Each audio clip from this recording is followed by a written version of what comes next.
On this week's episode, we're going to talk about what else? Barbenheimer. Yes, I've been converted. I know.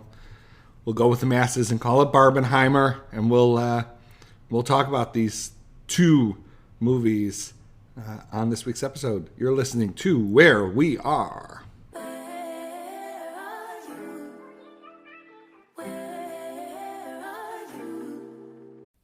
Hello, Where We Are listeners. If you're a longtime fan of this podcast or you're just joining us for the first time today, we want to tell you more about our podcast platform called Spotify for Podcasters. We've been using this platform for over a year, and it's been easy to use, and new features are added all the time. You can record and edit podcasts from your phone or computer. You don't need anything fancy, and you don't need previous podcast experience. When you hit publish, you will distribute your podcast to Spotify and everywhere else podcasts are heard. Video podcasts are also available on Spotify if that's your kind of thing. And with Spotify for Podcasters, you can earn money in a variety of ways, including ads and podcast subscriptions. But here's the thing, you can earn money, but it's a free platform. There's no catch. If you're curious or want to see what it's all about, download the Spotify for Podcasters app or go to www.spotify.com/podcasters to get started. You are listening to Where We Are. We are the Wheres. I'm Michael. I'm Melissa. And Melissa kind of lied in the opener of the episode. We're not just talking a Barbenheimer. We're talking Barbenheimer. Oh, that is funny. Yeah, you like that? Barbenheimer. Barbenheimer. I think it works. Okay. Yeah, I mean, so, we've had a great week. Anniversary. We're taking a little trip this weekend, which should be great. But the main real update in our lives is that it's been a great entertainment week. Mm-hmm. We finished The Bear. Second season. We did the double feature last night. Yeah, we saw Oppenheimer and then Barbie. Which I think is the way to do it. Yeah, everybody's arguing the opposite, and I don't no. No, for sure, no. I mean, maybe if you're, 18 and have had 8 coffees, and you just are, no, I think it's not that Oppenheimer's boring. It's just, it's 3 hours. It's 3 hours. You're going to want stamina for Oppenheimer, and then Barbie flies by after you've seen Oppenheimer. It does. I was just like, whoa, this is the pacing of this is incredible. So let's talk about first. I do just want to talk about The Bear. Yeah. Which has everything I love. Mm-hmm. Italians, cooking, Chicago. I love Chicago. Rust Belt sensibilities. A really cute, heartbreaking love story. Multiple love stories, really. True. Wow, that's deep, Melissa. Thank you. But Melissa, why? I mean, so I think we overlap on what we watch quite a bit. I know some couples where they don't watch anything together. We do. There are some shows I watch that you won't watch, and some shows you watch. But in the premium, and I know The Bear is FX, but in the premium sort of drama, we probably 80% will watch together. There's good overlap there, but why? But The Bear, you really picked up on it early on. You were wanting to stay up, watch episode. What did you like about The Bear? I like the pacing. I like that the episodes can be anywhere from 30 minutes to an hour. And I really because I don't like cooking, and I think that cooking is such an art, and I think that when you get to the Michelin star level, the world's top 50 level, that it is breathtaking, super interesting, high stakes, high pressure.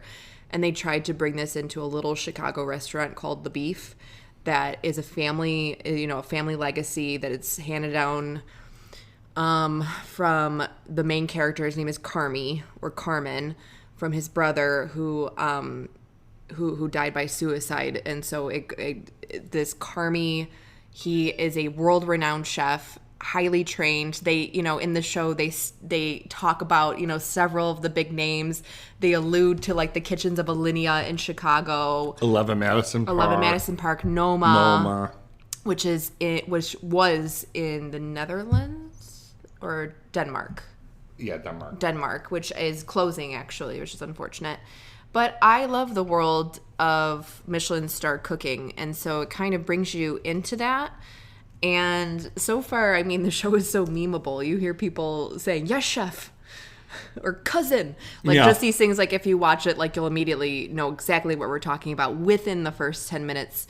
But the other thing about it that I love is that I did not grow up in an Italian-American family, but I started dating you at 16. So I got sort of thrown into it pretty early in my life. And the show depicts an Italian-American family like with a lot of accuracy. Not saying that all Italian-American families are monoliths, especially because this particular Italian-American family that is depicted has a lot of problems.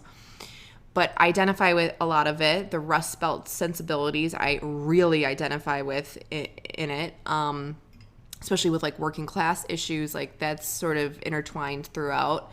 And then the Catholic identity of the family at hand, that in the first season, it's always quietly in the background. And like the imagery of Catholicism, there's little references, and then as you get into the second season, because we don't want to give away any spoilers, especially for folks who are still on the first season or haven't even started, it becomes even more explicit as you go on. There is an episode in the second season that depicts a Christmas dinner, Feast of the Seven Fishes. That episode is probably one of the most masterful episodes I've ever seen in my life. It's going to win all the Emmys. And then the episode after it is pretty much just as masterful, which I could not believe that a TV show 2 episodes in a row could do something so well. But the Catholicism in that 6th episode in the second season is just interspersed throughout, and it kind of just shows like the ebb and flow of like a family that grew up Catholic, that has it sort of in the background, but also seems to be a foundation for them and a comfort for them, and a culture for them. I really love when TV shows handle the many different ways that religiosity can look in families across the U.S. I sense, Melissa, like a real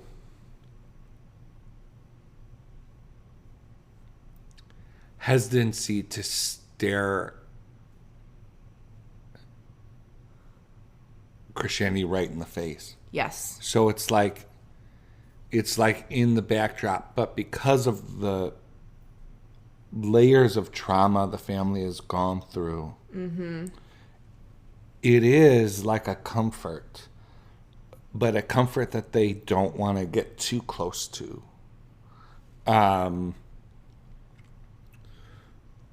It's Bridget Rita wrote a wonderful piece for America Magazine on Catholic imagery in The Bear. I would urge folks to check it out. I'd say the other religion pieces, he attends an AA meeting. Yeah, and it's always in a church. It always shows him walking into a church. And that was a big, interestingly, like that was kind of a big Willard point. Willard admired AA quite a bit, but he said AA was only necessary because that kind of work could no longer take place, generally speaking, in the church. And so AA had to be created because the local church, in so many instances, had become the kind of place that actually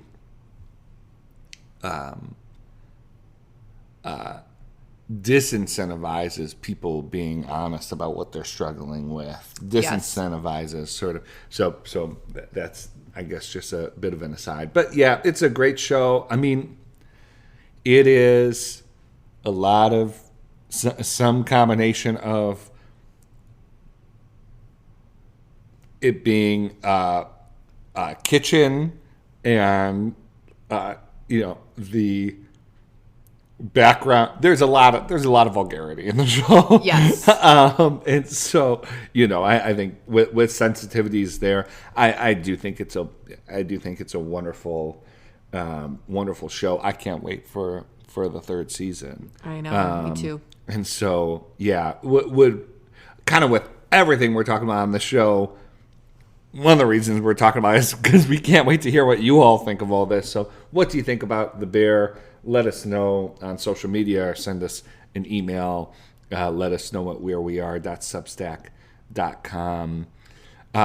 Melissa, Barbenheimer is fresh on our minds. We saw it last night. Mm-hmm. It's just one it's just one thing. We saw Barbenheimer last night.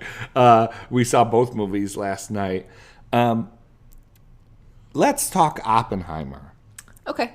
I've been waiting for this movie to come out for a long time. I as we both do, care about nukes quite a bit. We've both learned a lot from our friend Tyler Wigg Stevenson, previous guest on the pod. On episode 11. On episode 11. I recently joined the board of Plowshares, which is an organization with the mission to see the reduction and eventual elimination of nuclear weapons.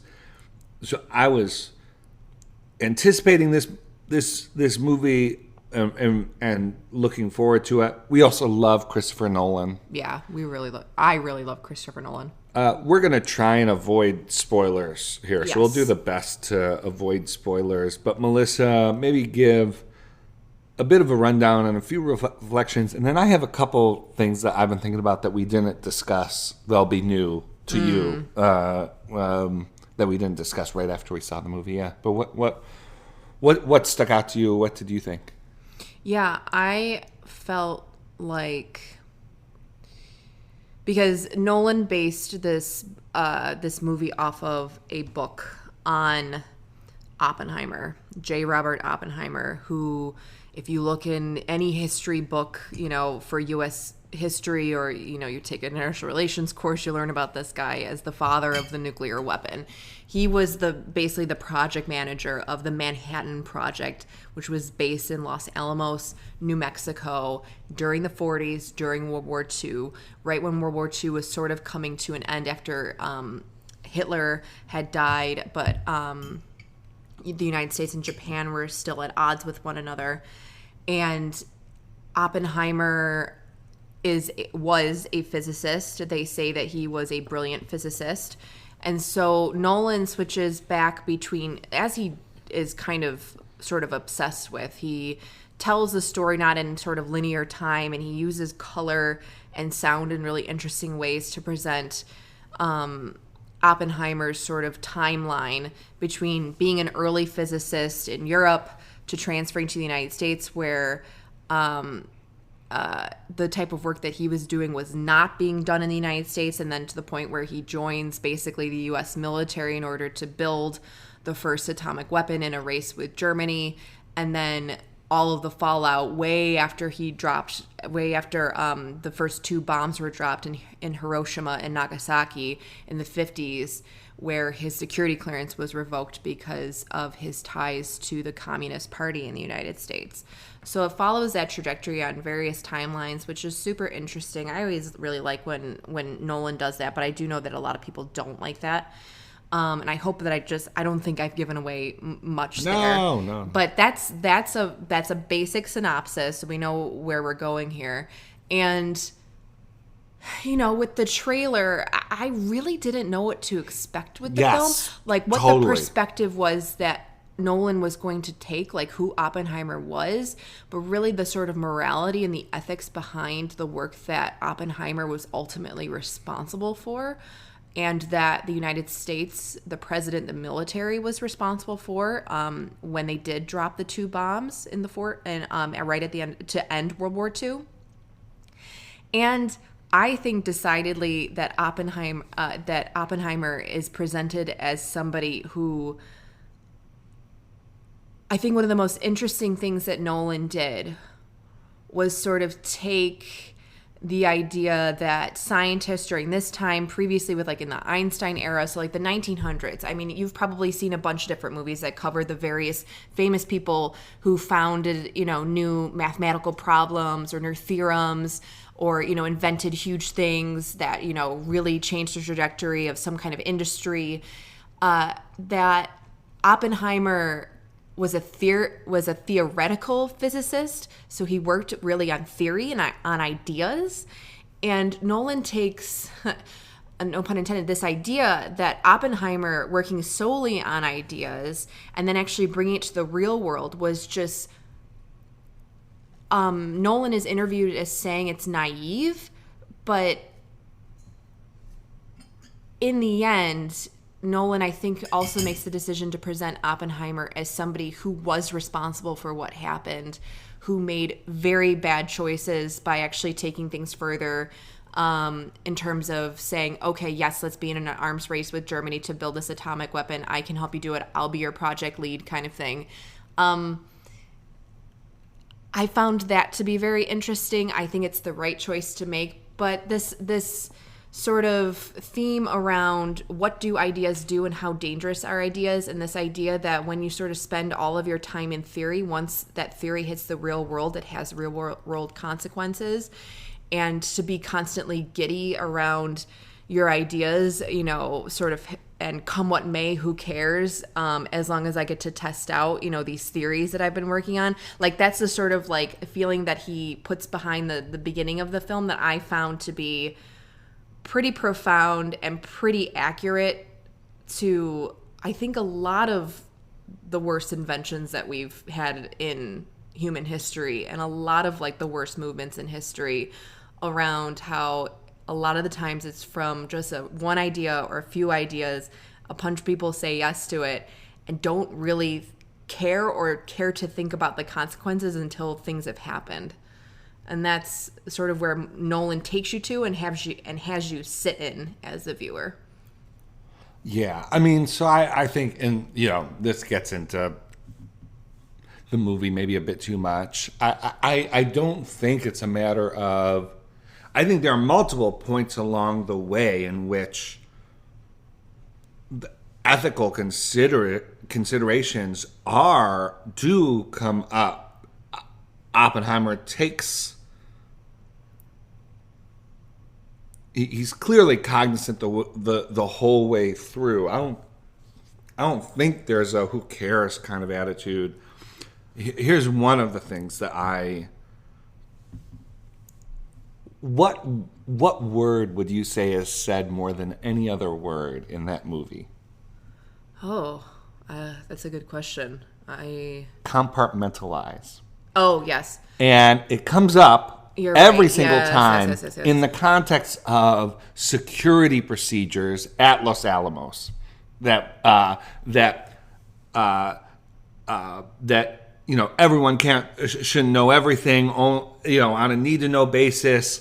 Information has to be quarantined off, etc., etc.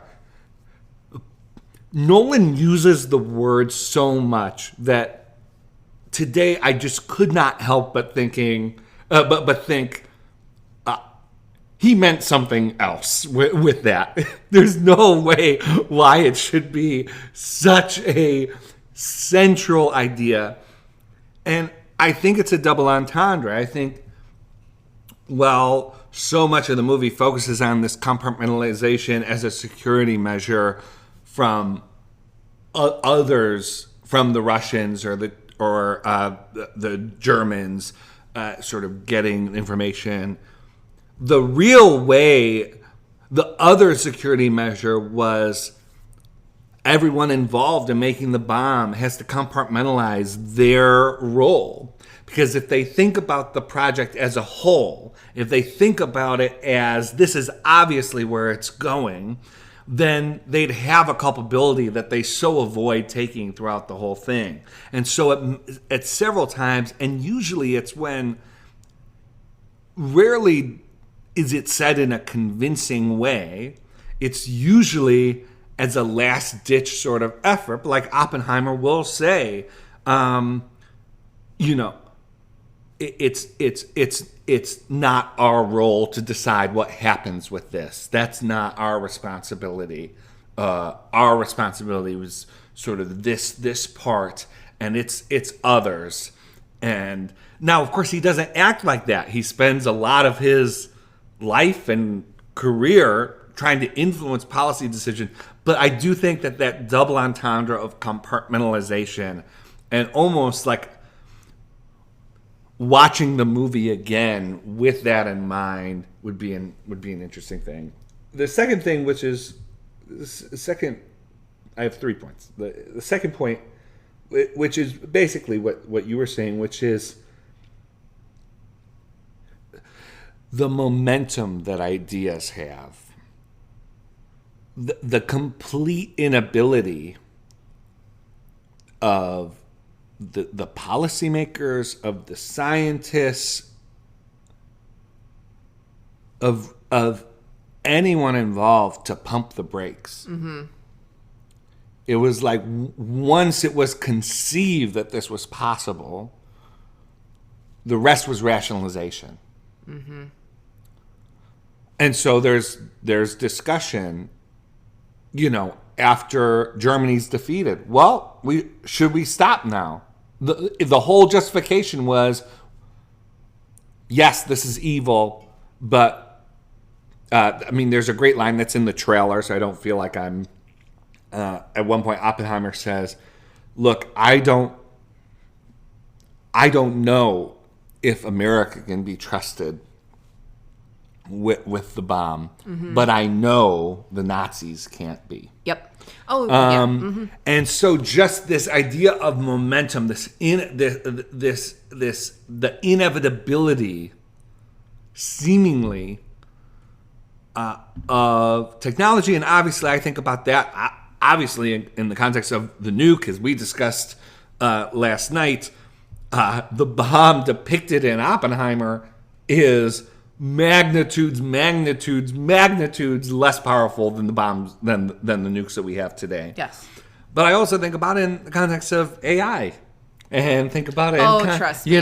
So like so the sort of, and I actually think viewing those kinds of technological developments through the lens of Oppenheimer and the nuke is helpful, because with AI there's so much muddying of the waters. Well, we don't know what's really going to happen. It's going to help some industries. Yeah, it's going to harm some others. Like with a bomb, usually people have enough sense that the arguments that, this is going to be a positive thing, which are made, mm-hmm. that, this will be a deterrent,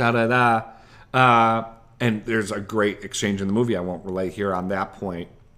But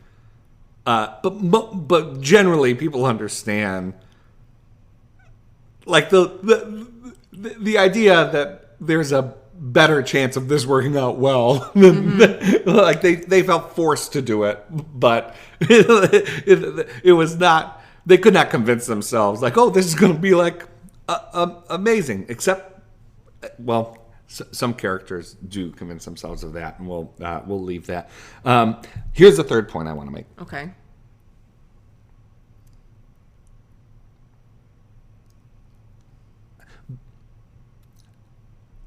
There's,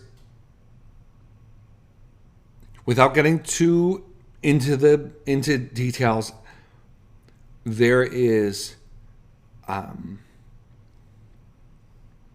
there's a plot line of sort of corruption, mm-hmm. and misuse of power. Yes.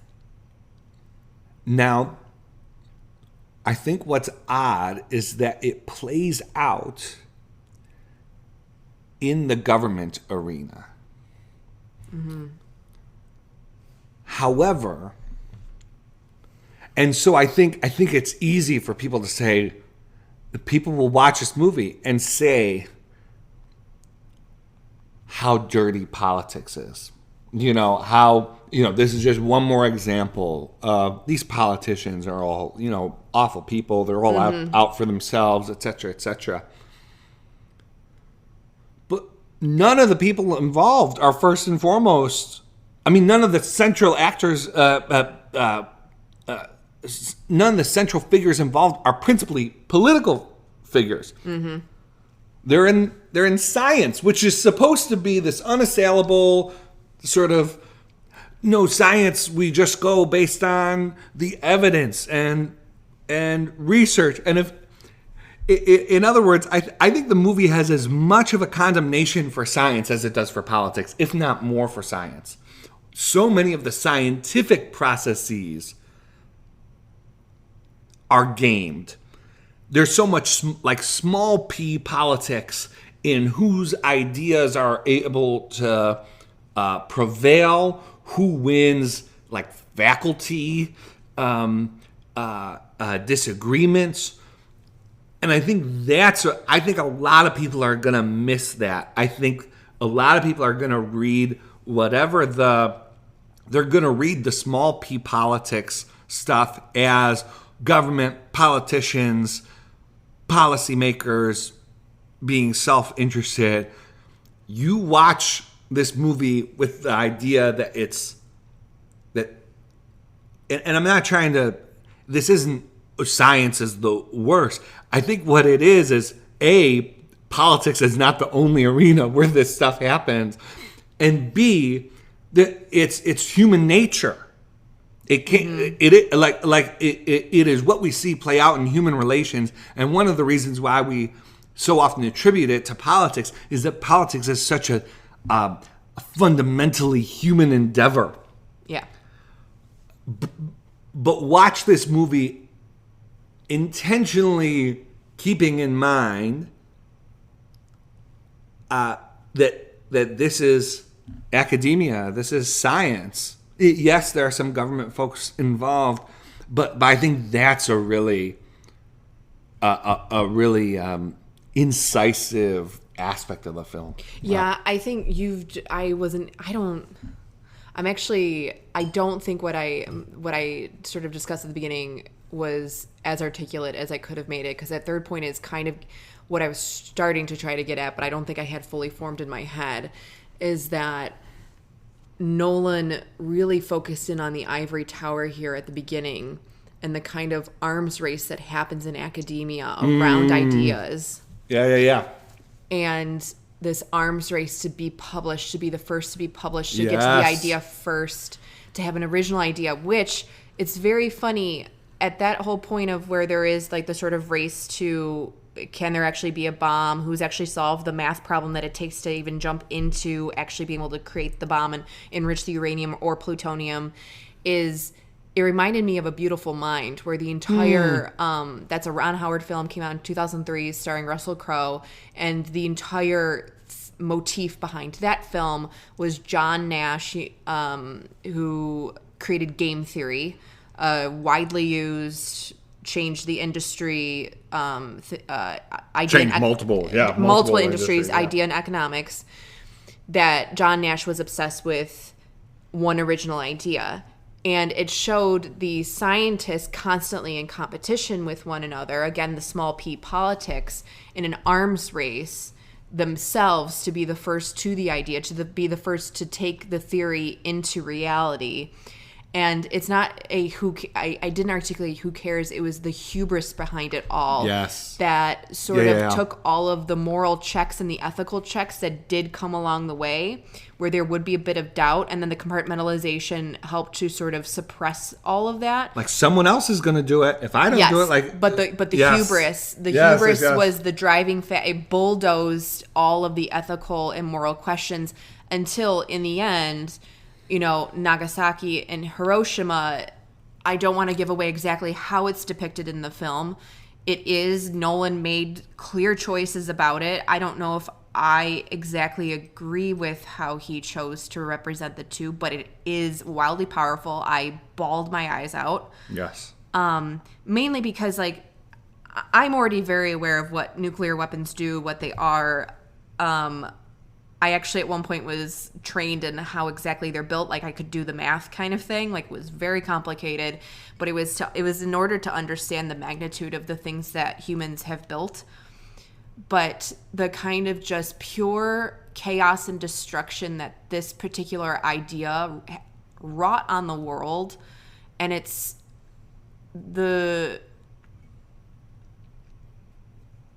just something that in the film there is a point where with Hiroshima and Nagasaki that will like punch you in the gut.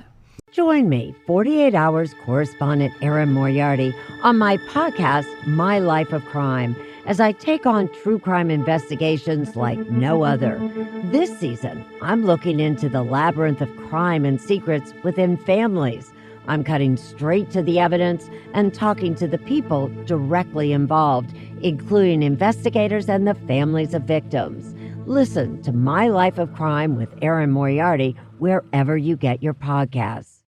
Get out of the trenches of tedious tasks like managing order fulfillment and start growing your business with ShipStation.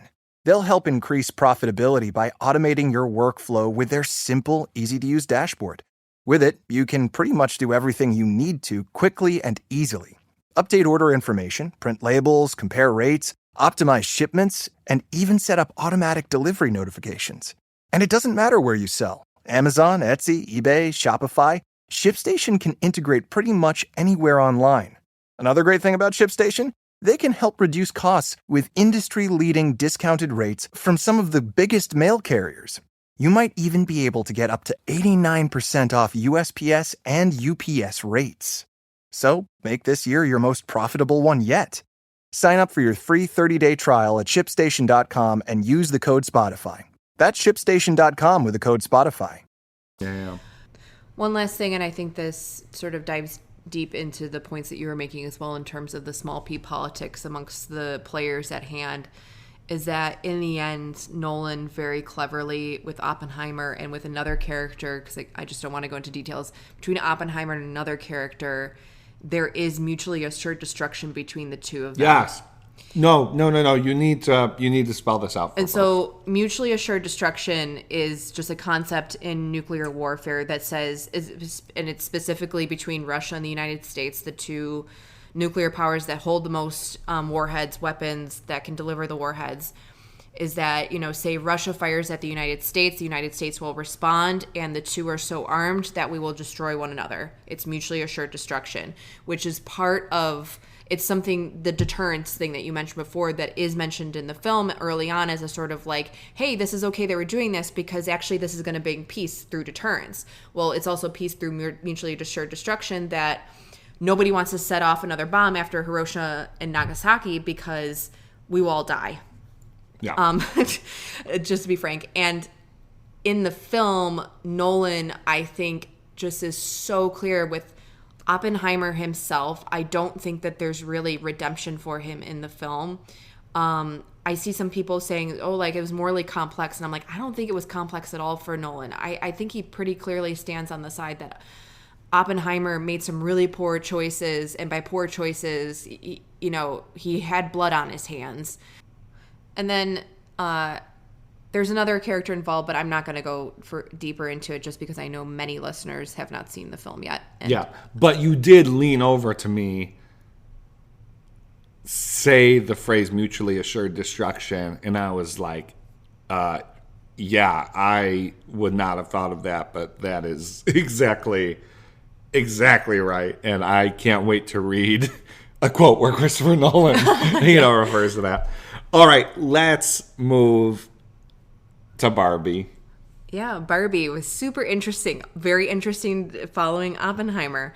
Michael and I, to be completely clear, we are Greta Gerwig fans. Greta Gerwig is the person who directed the film. She also directed Little Women 4 years ago and directed Lady Bird. So those are her two other really celebrated films.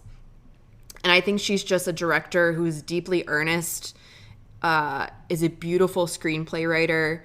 I think she understands a lot of the dynamics of women, the dynamics between mothers and daughters in profound ways. And so you and I are just very big fans of her. And so for her to have directed Barbie, which if you're like us, I went into Barbie having no idea what it was going to be about. The trailers were very opaque. And I today still can't decide whether or not I even liked the film. And that's not to say that I didn't think it was good. Oppenheimer, I think, hit me so hard and is just so embedded into my interests, the subject matter, that even Greta Gerwig could not overcome that. Even though everybody, you know, if you felt like, oh, I think I'm going to see that, definitely go see it. Greta Gerwig has fantastic comedic writing. I mean, there are some parts in the film that were just I think it's the funniest movie to come out in years. Yes, the funniest movie to come out in years. Ryan Gosling as Ken is spectacular. He almost overdoes the character because he's so good at it. And it was refreshing. America Ferrera is in the film, and I won't say who she is and what part she plays, but she was also really refreshingly good. I haven't seen her in a lot. And the sets, I should say, and the costumes and all of the various supporting actors, I felt was super interesting and well done. And then, there is a really great review out right now at Vox from Alyssa Wilkinson, one of our favorite film critics. And she gave a great Oppenheimer review. You should go definitely read that. But her Barbie review talks about how she thinks that the film follows Genesis, but in sort of on its head type ways. And I think that review is really insightful for the film. And I absolutely felt it while watching it. And Greta basically said as much. Greta basically said as much. Now, one of the other reasons why you and I like Greta Gerwig is that she has a ton of religious motifs in her film. Yes. And she grew up religious. She grew up Unitarian Universalist, and she brings that in. And she also has had a lot of experiences with other sort of sects of Christianity. And, in a New York Times piece just this past week, she talked about her friend who was Jewish and how her friend's father would bless her at the table, and how profound that was to her and how it relates to the film. And so I really love that Gerwig handles, again, kind of like The Bear, handles religion in deeply respectful, profound, complex, very just sort of visceral ways. And Barbie somehow is one of those films where she's able to do it again, which was very surprising to me. Did you like the film? What do you think? I did. I liked it. I thought some of the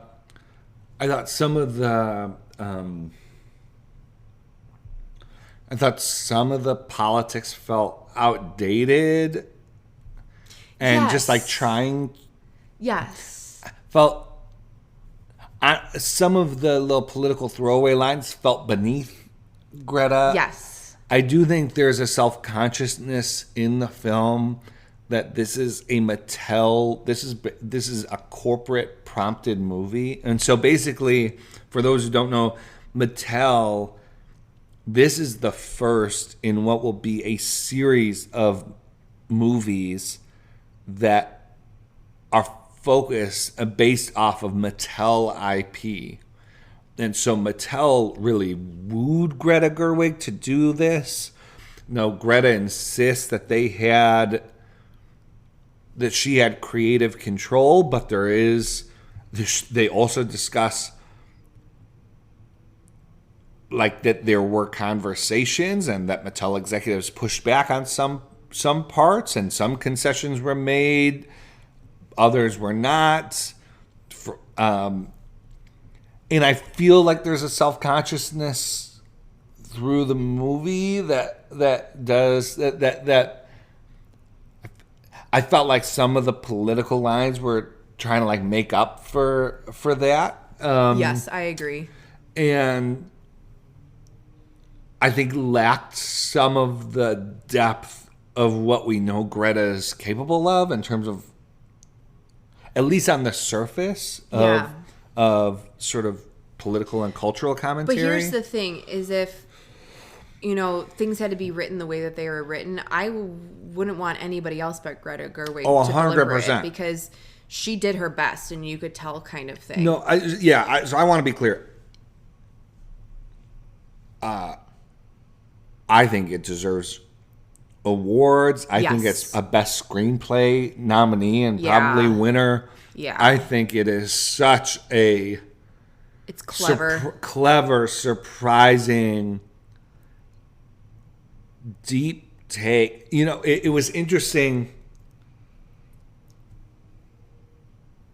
I thought the mother-daughter angle was going to be like the end of the movie. Yeah. Like that would be typically how it would go. Yes, and right. instead, it basically closes the first act. Yes. And she had something bigger she wanted to say. Although I will say, if you're a parent, particularly a parent of girls, you will 100% cry during this movie. Yeah, like closing 100%. of Act 1 got me. Man. Yes, because again, I think Greta Gerwig is probably the most masterful director out there when it comes to mother-daughter relationships. Yeah. Bar none. It's basically her magnum opus, I think, that sort of covers her career.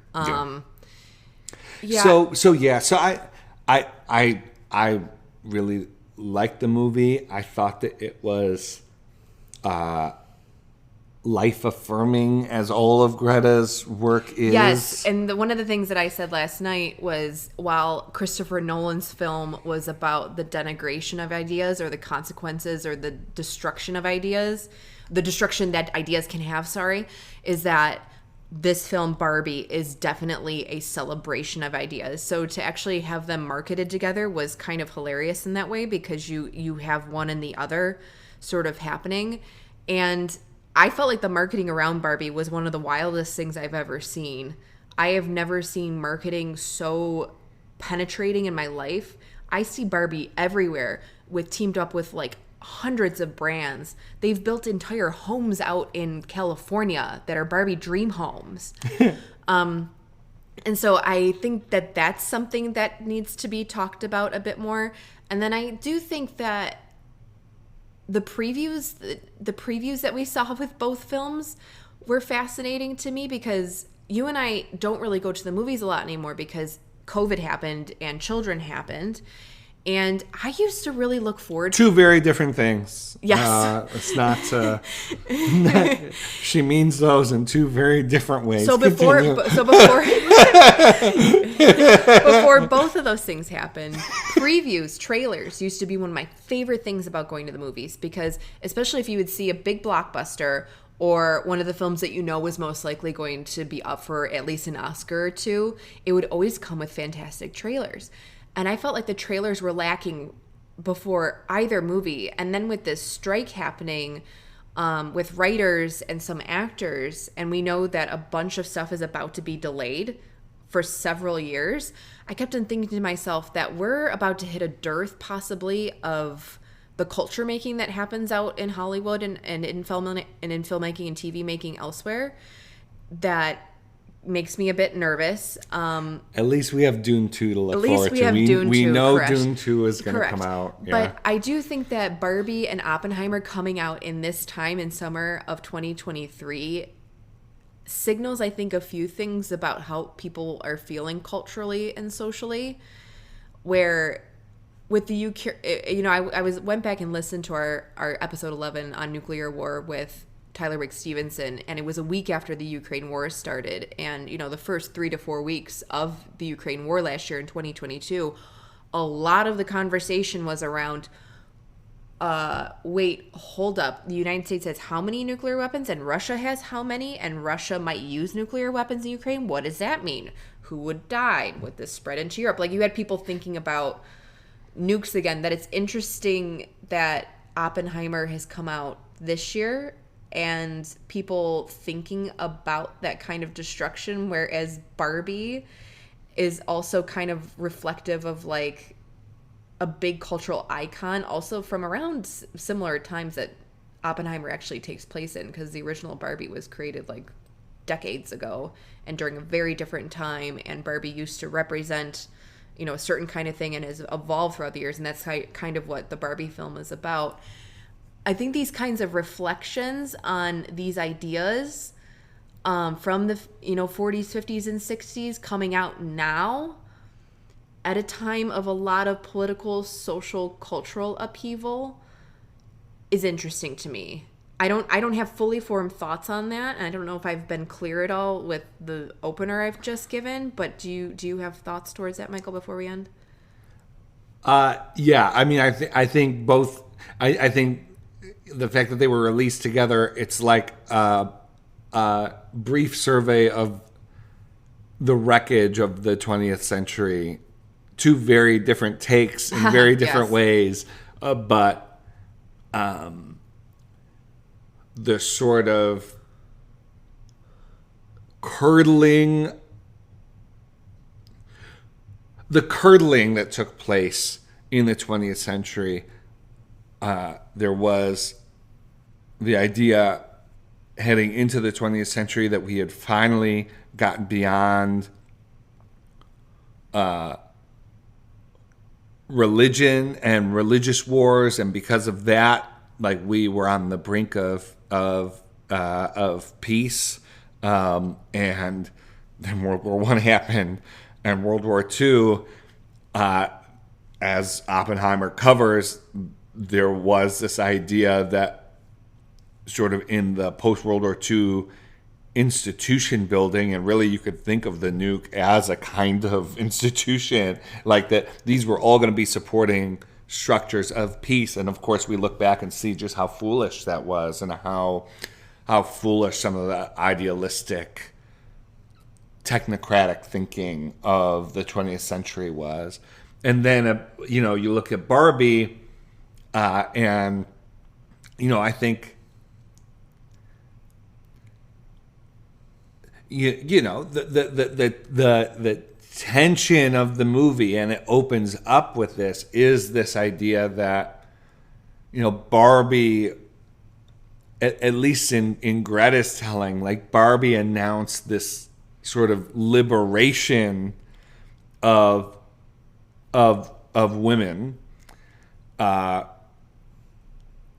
and of course we look back on that as Barbie as liberatory, and see how foolish that was. And so it's just very interesting that the nuke was supposed to be so powerful that war would be ended. Barbie was supposed to be this sort of symbol of women's lib, and we now sit at a time where Me Too, all the concerns about young girls and their self-image and self-esteem and depression, etc., and the nuke actually paralyzing the U.S. from being able to act to defend Ukraine more directly because of this concern that it will lead to nuclear war. So like the lies of both eras, the lies of both products, for lack of a better term, we now know that they were not true to varying degrees. You're right, Melissa. Like, Greta kind of holds out hope that, like, like the experiment hasn't, like, with Barbie, like, hasn't gone perfectly. Yes. But, like, but she expresses this, like, kind of hope that, like, maybe as we evolve, Barbie will evolve too, and like like that kind of thing. It's more dire with Oppenheimer. Yes. But yeah, I think that there is definitely something to that. And this will make sense once you see Barbie, because I don't want to get into a spoiler here, but there is compartmentalization in Barbie as well that happens. Yes. That leads the actually overflows into actually creating destruction. Oh, that's the whole movie. Yeah. No, but now that I put together what you've said about Oppenheimer, I'm like, wait, the exact same thing happened. What did they create these movies together? Like, why were we marketed them together? Who started that? I'm suspicious. This is my new take. They are what holds them together is how mid-20th century zeitgeist they are. Oh, yeah. And so I think they are both commentaries and critiques of that World War II, post-World War II period. Yeah. Mm-hmm. Right. All right. Well, hey, you need to see both these movies, I think. I mean, well, look, if they're not for you, they're not for you. So I don't want to. If they're for you, you need to see both these movies. They're both worth seeing. And then we want to hear what you thought of them. So again, reach out to us. We'd love to hear your thoughts. Melissa, we're going to New York. We are. We're going to see some shows. Yep, we're going to eat a lot of Italian food, a lot of pastries. We're going to the Bronx. We've never done that. We've never done like the little Italy of the Bronx, and Yep, I'm very so excited about that. And should be a good time. All right, friends. Thanks for listening. This has been a cultural episode of Where We Are. We'll be back with you next week. Bye.